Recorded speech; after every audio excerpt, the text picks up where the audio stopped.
Sliding filament theory मांसपेशियों के संकुचन का एक अद्भुत सिद्धांत है।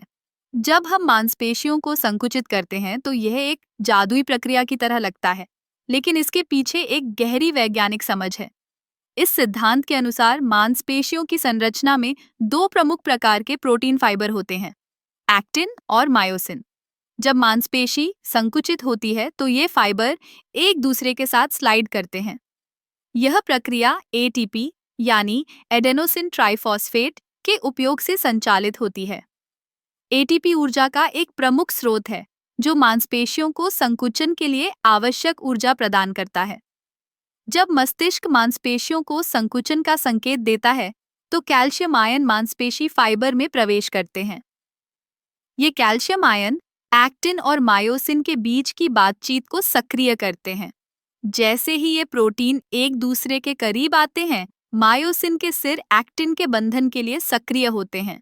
यह बंधन एक पावर स्ट्रोक उत्पन्न करता है, जिससे एक्टिन फाइबर मायोसिन के साथ खींचे जाते हैं।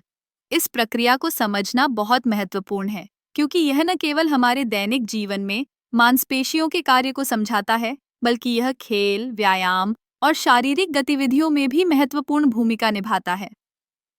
जब हम दौड़ते हैं, कूदते हैं या किसी भारी वस्तु को उठाते हैं, तो यही सिद्धांत हमारे शरीर के भीतर काम कर रहा होता है।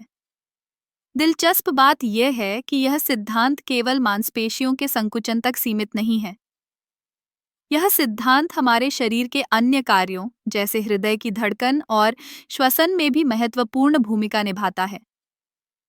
जब हृदय की मांसपेशियां संकुचित होती हैं तो रक्त को शरीर के विभिन्न हिस्सों में पंप किया जाता है। इस सिद्धांत का अध्ययन न केवल बायोलॉजी के छात्रों के लिए, बल्कि खेल विज्ञान, चिकित्सा और फिजियोथेरेपी के क्षेत्र में भी अत्यंत महत्वपूर्ण है। इससे हमें मांसपेशियों की चोटों को समझने और उनके उपचार के लिए नई तकनीकों को विकसित करने में मदद मिलती है। तो अगली बार जब आप किसी खेल में भाग लें या जिम में कसरत करें, तो याद रखें कि आपके मांसपेशियों के पीछे एक जटिल और अद्भुत प्रक्रिया काम कर रही है। स्लाइडिंग फिलामेंट थ्योरी सिर्फ एक सिद्धांत नहीं है, बल्कि यह हमारे शरीर की शक्ति और गतिशीलता का आधार है।